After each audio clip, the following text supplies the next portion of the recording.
Good morning YouTube and welcome to today's video. I really hope you're doing well out there. For this video we're going to be attempting to make a Filipino dish called sisig. Now sisig comes from an area in the Philippines called Pampanga. Sisig is a recipe that's predominantly made of pork. It's very fatty, very chewy, very delicious, and it goes back to like the 17th century. Quite frankly, I've never made anything like this before. I'm going to need a lot of help from Chloe as well. There are some very unique ingredients to me which I'm pretty excited to taste. Well, you know I said it was predominantly pork. Well, it's the cheek, the snout, and the ear of the pig that I'm gonna need for this recipe. So yesterday I had to phone a butcher and order a pig's head, and that as well is what we're gonna go and collect now.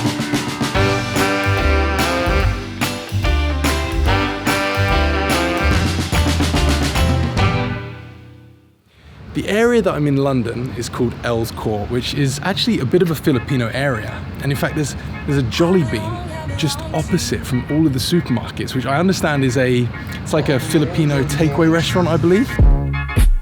Do just what you want. You're the one I trust,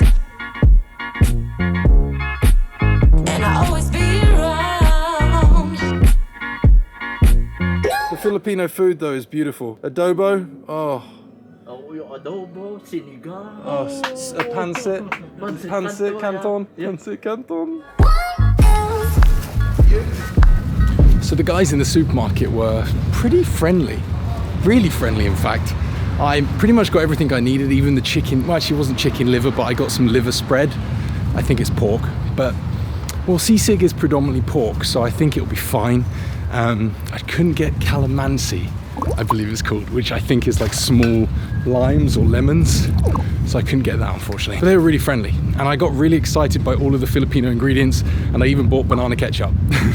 And also like an ube pudding dessert, which I think I'll have after my sisig tonight.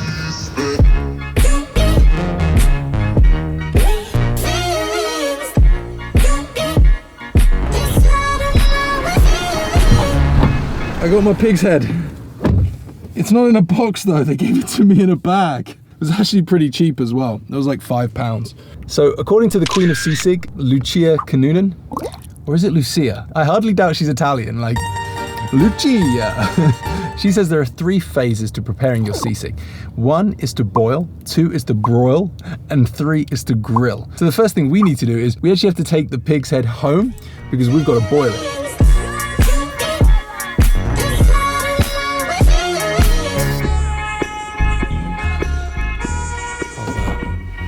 That looks good. Okay, so in the pan, the pig's head is boiling. Although it was a bit of a nightmare, wasn't it, Chloe? It was a bit of a nightmare. The pig's head doesn't actually fit in our largest casserole dish. Basically, I'm gonna have to go out and buy a massive pan for this sisig recipe. Oh, yes. But it's okay because we resolved that and I went out and bought a bigger one. Look at it. It's huge. In the pan, we put in some salt, pepper, lemongrass, soy sauce, vinegar, onions, garlic, tasty stuff. Tasty stuff. I'll show you. Ooh, hello. I think it'll take about an hour. Just another sunny day in Southern California. Don't let them transform you. Oh my god, it feels so weird. It really feels fleshy. Come and see what you've been missing on a little slice of heaven. It's the only place we're living. So now the sisig's under the grill. What are we doing next? Chopping some onions, prepping the dressing. How do you know like what the ingredients are, like what the dressings are and stuff? I don't really know. Everywhere says something different, so I just read a few recipes, and then from that video that you showed me, just kind of figuring out what I gather. We don't have any calamansi. We've got some calamansi seasoning, which Nice. I'm hoping will be okay, and then some lemon and lime as well. So the calamansi seasoning is what I picked up from the Filipino supermarket, Pinoy supermarket, when I was in Earls Court, but I couldn't find actual calamansi anywhere. I just don't think you can get it in the UK. Do you want some help? It's okay. Yeah, you're just being nice. I should help. That's okay. I'll do some chopping. It's already getting quite late as well. This is taking a lot longer than we expected. As you can see, it's now, well, it's been dark outside for quite a while. I think I started this entire Sisig journey at around 2 p.m. and it's almost 8 p.m. So I need to get a move on. I'm hungry. It's been turning kinda gray in Southern California, but I'm allergic to the rain. What happened to euphoria? Oh, don't worry about it, don't worry about it, damn. I'm too excited. Dark liquor with the Well, that's a lot of meat, isn't it? That is a lot of meat. We'll have sisig for days. As if this wasn't deliciously fatty enough. Some butter in the pan, and then we'll add the garlic. Is this the sizzling phase? It is. It's that West Coast point of view. Easy when it's always summertime. You and I, every act to do.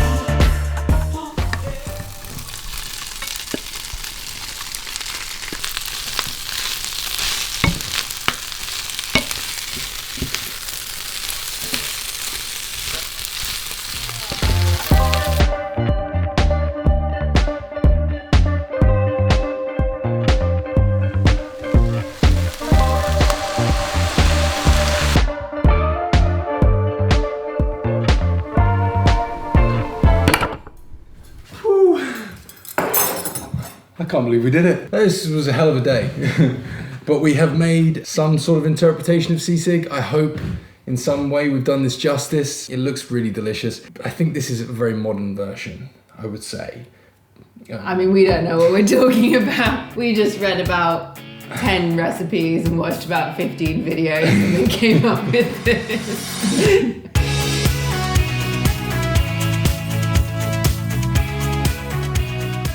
You tried it. Yes, I did sneak a bite. Does it taste good? It's pretty damn good. I mean, I can understand why it would be a traditional dish. Let's do it. Hang on.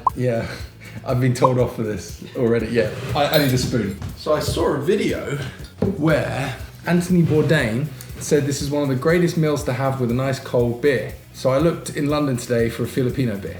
I was looking for something called Red Horse, but I couldn't find it. So I've had to settle for Singer, which is or is it Singer? Singer? Singer? I've always said singer. Singer. I had to settle for a Thai beer. Sorry. Cheers, everybody. Cheers, everybody. Cheers. Like, we couldn't get calamansi either. Sorry, what did you say? We couldn't get calamansi either. Oh, yeah, of course, you're right. Yeah, so we, It's hard. Yeah. Let's dig in. Oh, yeah, we just go. I'm just gonna... So we're having this with some rice. I don't know whether that's traditional. Probably isn't. However, The guy in the video had it. Oh, I broke the yolk. oh, don't worry about that. I mean, you gotta have it with some rice. This is my dinner. Took all afternoon to make. I'm not cooking anything else for dinner. I know. I think it's supposed to be an appetizer, but this is all I had time for. It's the first bite. The first bite is the greatest. Oh, wow. Yeah, that's good. Wow, those Thai chilies have got a kick. Yeah, I may have overdone it on the chili. No, that's okay. I'm all right with that. Okay, so I'm going to give this a go.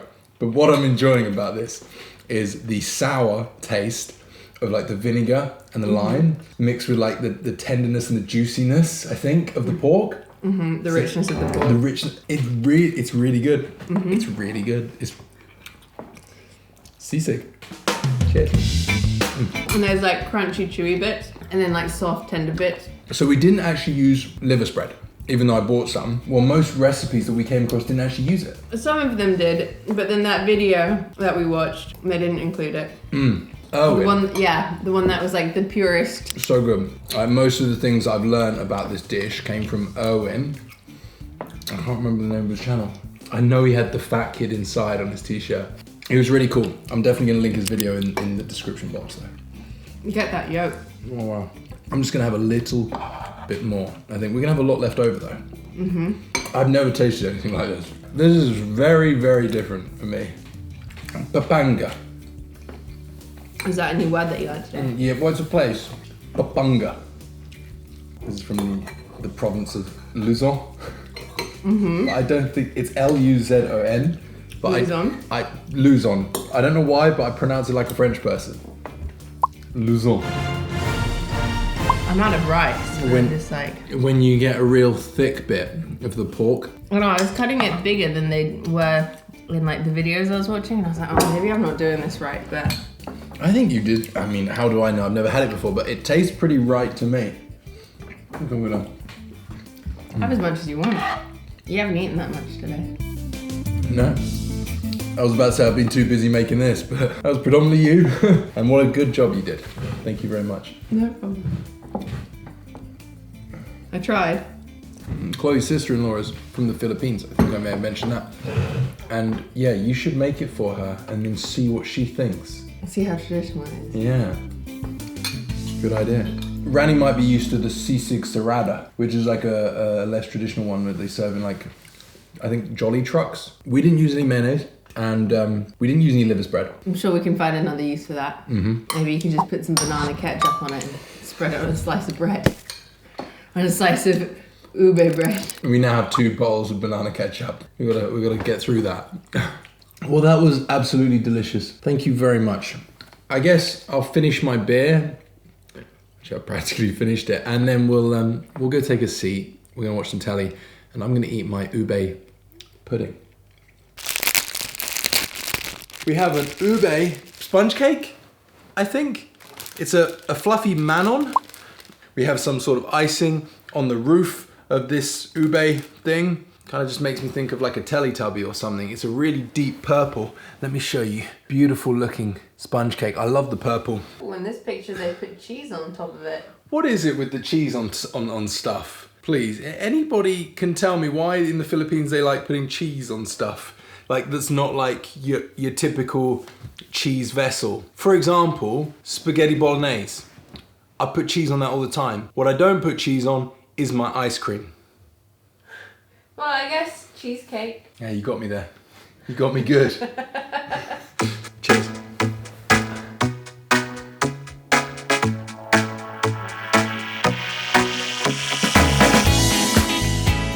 Okay.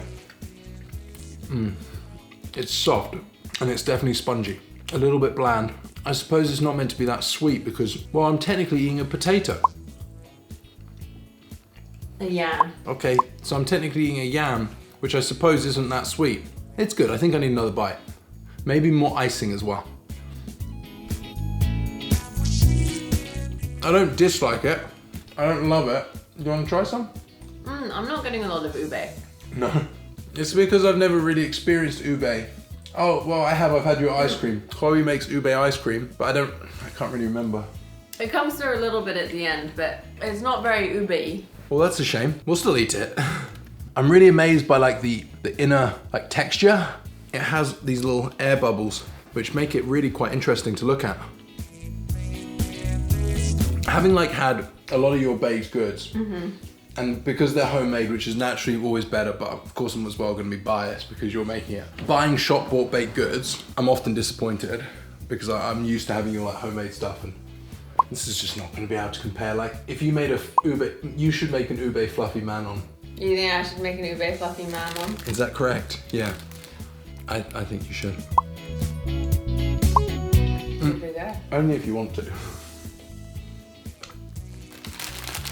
Well, I was a bit disappointed with the ube fluffy manon. However, the sisig certainly did not disappoint, and we'll definitely be making that again. Right, Chloe? Yeah, I'll make that again. I was going to say, you're going to need to help me. But I hope we did it justice today, and if you are familiar with sisig, or perhaps you're from the Philippines and you have any advice for us, some tips, tricks to making it, please let me know in the comment section, because then I can, well, use that next time we make it. And I hope you enjoyed today's video. If you did, do give it a thumbs up, and if you haven't already, please consider subscribing to my channel. And yeah, I'll see you on the next video. Bye-bye. Bye! Bye.